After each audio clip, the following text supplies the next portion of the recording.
नमस्कार। एक बार फिर से आप सभी का स्वागत है हिंदी साहित्य के आज के कड़ी में। आज हम लोग 2019 का PYQ देखेंगे हिंदी का। देखिए 2019 तक देख लेते हैं या फिर 18 से लेकर 23 तक देख लेते हैं। ठीक है, इससे पहले 21 का हो गया है, 20 का हो गया है, अब 19 का होगा, फिर 18 का होगा, उसके बाद 22 और 23। चैनल को सब्सक्राइब जरूर कीजिए। 20 क्वेश्चन देखते हैं, देखना है हमें यूथ कंपटीशन से। यूथ कंपटीशन का जो बुक है उसी के आधार पे हम लोग कर रहे हैं। ठीक है, तो आइए देखते हैं विश्लेषण के साथ। पहला क्वेश्चन है, निम्नलिखित में से किस कहानी में नौकरी के सिलसिले में बाहर रहने के कारण गजाधर बाबू की लंबी अनुपस्थिति उन्हें परिवार के ढांचे से बाहर कर देती है? सही जवाब है इसका वापसी। वापसी कहानी में नौकरी के सिलसिले में बाहर रहने के कारण गजाधर बाबू की लंबी अनुपस्थिति उन्हें परिवार के ढांचे से बाहर कर देती है।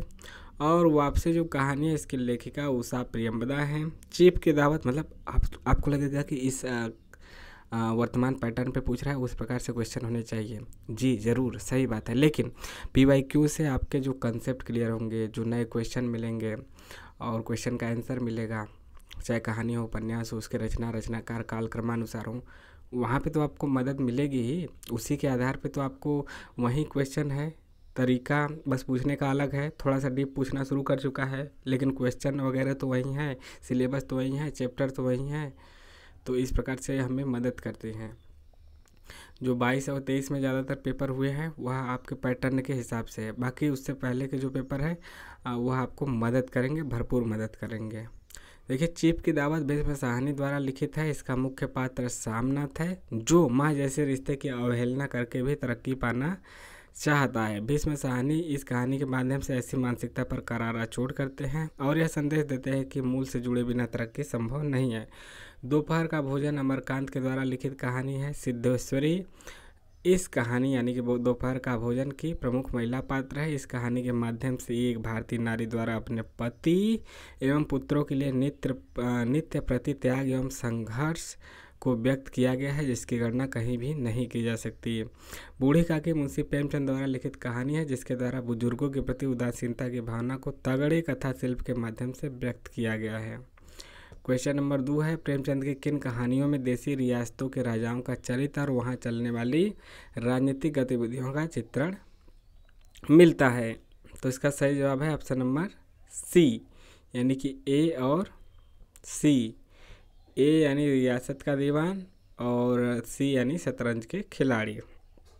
दोनों आपका राजनीतिक गतिविधि के आधार पर लिखा गया है प्रेमचंद के द्वारा। रियासत का दीवान और शतरंज के खिलाड़ी मुंशी प्रेमचंद की इन दो कहानियों में देसी रियासतों के राजाओं का चित्रण है और वहां चलने वाली राजनीतिक गतिविधियों का भी चित्रण है। पंचपरमेश्वर कहानी में अलगू जमुन की मित्रता और न्याय के महत्व को व्यक्त किया गया है। बड़े भाई साहब कहानी के माध्यम से बड़े होने की आड़ में निकम्मेपन की हद को व्यक्त किया गया है, यानी कि जो मुंशी प्रेमचंद के बड़े भाई हैं ना, उन्हीं के जीवन पे यह आधारित है। यानी उसमें निकम्मापन दिखाया गया है। बार बार फेल होते हैं, उसके बावजूद रौब मुंशी प्रेमचंद पे बनाने की कोशिश करते हैं और बनाते रहते हैं। अगला है क्वेश्चन नंबर 3, द्विवेदी युगीन कविता की मुख्य प्रवृत्तियाँ क्या क्या हैं? तो इसका सही जवाब है A और D, यानी कि समाज सुधार और इतिवृत्तात्मकता। देखिए, दी गई प्रवृत्तियों में समाज सुधार और इतिवृत्तात्मकता द्विवेदी युगीन कविता की प्रमुख प्रवृत्तियां हैं। डॉक्टर नगेंद्र ने द्विवेदी युग को जागरण सुधार काल नाम से अभिहित किया है और इसकी समय अवधि 1900 से लेकर 1918 तक माना है। आचार्य रामचंद्र शुक्ल ने द्विवेदी युग को नई धारा द्वितीय उत्थान के अंतर्गत रखा है और इसकी समय अवधि 1893 से लेकर 1918 माना है। इस युग का नाम आचार्य महावीर प्रसाद द्विवेदी के नाम पे रखा गया है। अगला है क्वेश्चन नंबर 4, बिंब के अनिवार्य तत्व कौन कौन से हैं? तो इसका सही जवाब है विवरणात्मकता और कल्पना, A और B। कल्पना और विवरणात्मकता बिंब के अनिवार्य तत्व हैं। बिंब शब्द अंग्रेजी के इमेज शब्द का हिंदी रूपांतरण है, जिसका अर्थ होता है मूर्त रूप प्रदान करना। काव्य में बिंब को वह शब्द चित्र माना जाता है जो कल्पना द्वारा इंद्रिय अनुभव के आधार पर निर्मित होता है। बिंब पदार्थ नहीं बल्कि उसकी प्रतिकृति या फिर प्रतिध्वनि प्रतिछवि है, सृष्टि नहीं पुनर्सृष्टि है। डॉक्टर नगेंद्र के अनुसार, याद रखिएगा इंपॉर्टेंट है, डॉक्टर नगेंद्र के अनुसार कथन भी दे सकता है।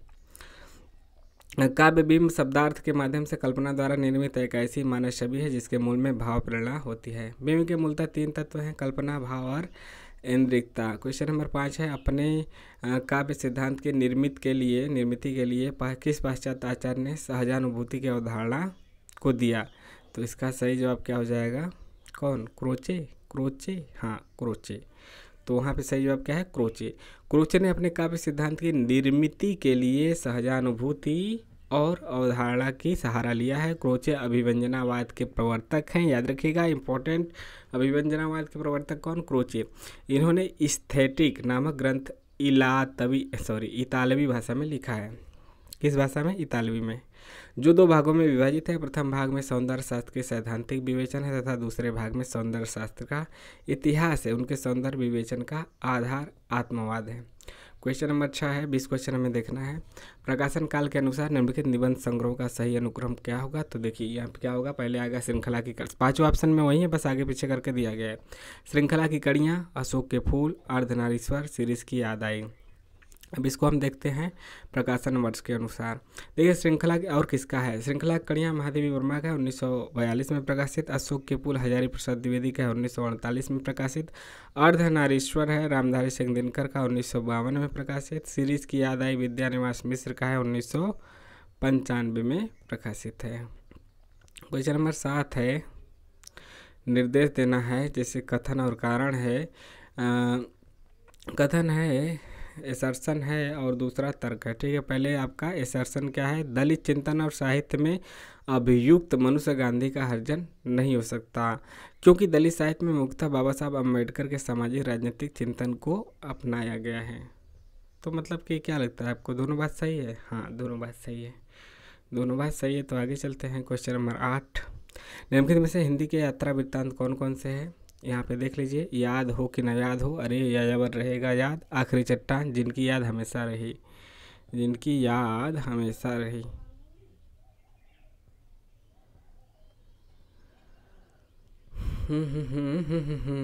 बी और सी। देखिए यहाँ पे आपको बी और सी का मतलब है कि अरे यायावर रहेगा याद, ये यात्रा वृत्तांत है, और आखिरी चट्टान तक यह यात्रा वृत्तांत है। जबकि याद हो कि ना याद हो, मतलब यह अरे यायावर रहेगा याद नेट के सिलेबस में है, यज्ञ का है। आखिरी चट्टान मोहन राकेश का है, यात्रा वृत्तांत है। बाकी याद हो कि न याद हो संस्मरण है काशीनाथ सिंह का, और जिनकी याद हमेशा होगी वह हमेशा रहेगी, वह भी संस्मरण है आपका, और अमृत राय का है।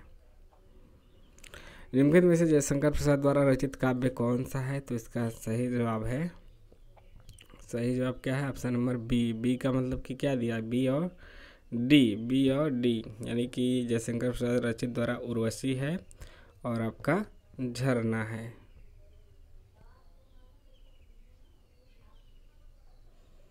ठीक,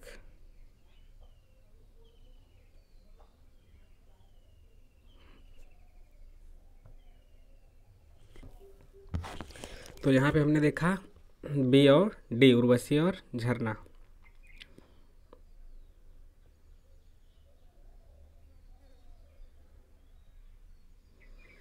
देखिए काव्य पूछा है ना, आपको कन्फ्यूजन होगा कि रचनाएं तो सभी हैं उनके। देखिए तितली क्या है? उपन्यास है जयशंकर प्रसाद का, उर्वशी काव्य है जयशंकर का, इरावती उपन्यास है, और झरना काव्य। तो यहाँ पे काव्य पूछा है। आप घबरा मत जाना कि अच्छा नजर ये तो चारों जयशंकर प्रसाद का है, ऑप्शन गलत है, ऐसा नहीं, बल्कि दूसरे तरीके से भी सोचिएगा कि वह विधा अलग दे के पूछा है। क्वेश्चन 10 है, निम्नलिखित में से गीति नाट्य कौन सा है? तो इसका सही जवाब हो जाएगा ए और बी, यानी कि अग्निलीक और उन्मुक्त। क्वेश्चन 11 है, मतलब इसका विश्लेषण भी देख लेते हैं। अग्निलीक गीति नाट्य किसका है? भारत भूषण अग्रवाल का। उन्मुक्त गीति नाट्य है सियाराम शरण गुप्त का।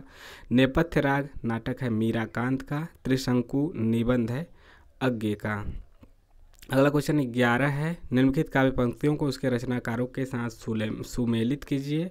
जैसे पंडी साल सत्य बखाण देहि बुद्धि बसंत रण जाड़, तो कैसा यही मतलब कैसा लग रहा है, किसका है?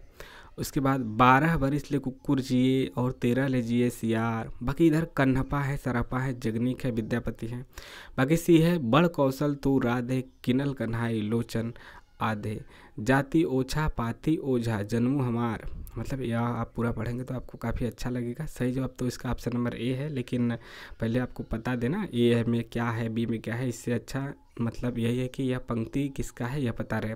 पंडित साल सत्य बखड़ाई, ये वाला किसका है, सराहपा का। 12 बरिश ले कुकुर जी और 13 लीजिए सियार, किसका है, जगनीक का।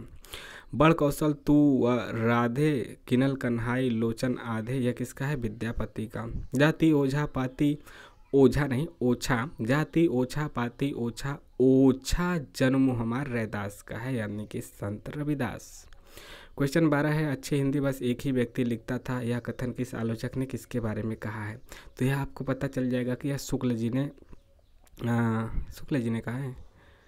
यह कथन आलोचक महावीर प्रसाद द्विवेदी का है, शुक्ल जी का नहीं है, बल्कि यहाँ पे आप गलत हो सकते हैं। तो यह शुक्ल जी का नहीं है बल्कि महावीर प्रसाद द्विवेदी का है, और जिन्होंने बाल मुकुंद गुप्त के बारे में ऐसा लिखा है। शिव शंभू की चिट्ठी याद है ना नेट के सिलेबस में, तो वह बाल मुकुंद गुप्त का ही है। क्वेश्चन 13 है, न खास हिंदी न खास उर्दू जबान गोया मिली जुली हो, उपर्युक्त कथन किसका है। तो इसका सही जवाब क्या है, कथन किसका है, यह कथन है आपका राजा शिव प्रसाद सितारे हिंद का। न खास हिंदी न खास उर्दू जबान गोया मिली जुली हो, उक्त कथन शिव प्रसाद सितारे हिंद का है। मानव धर्मसार, वामन रंजन, आलसियों का कोड़ा, राजा भोज का सपना, इतिहास तिमिर नाशक, इनके द्वारा रचित ग्रंथ है। याद रखिए शिव प्रसाद सितारे हिंद के का भी नाम काफ़ी लोकप्रिय रहा है हिंदी साहित्य के इतिहास में, और इनकी रचनाओं को भी जरूर याद रखें। निम्नलिखित में से अगला क्वेश्चन 14 है, निम्नलिखित में से कौन सा कथन रामविलास शर्मा के हैं। तो इसका सही जवाब है ऑप्शन नंबर ए और सी। ए और सी में क्या है इसको देखना जरूरी है। जैसे ए में है, साहित्य की प्रचारात्मकता का प्रश्न सामाजिक जीवन की यथार्थता की कसौटी पर हल किया जा सकता है। सी है, पिछली संस्कृति से नाता तोड़कर हवा में नई संस्कृति को जन्म नहीं दिया जा सकता। तो यह ए और सी सही है। क्वेश्चन नंबर 15 है, प्रकाशन काल के अनुसार निम्नलिखित कहानियों का सही अनुक्रम क्या है। ऐसे तो कई क्वेश्चन पूछे जाते हैं, जैसे कि यह सभी आपको दिया है।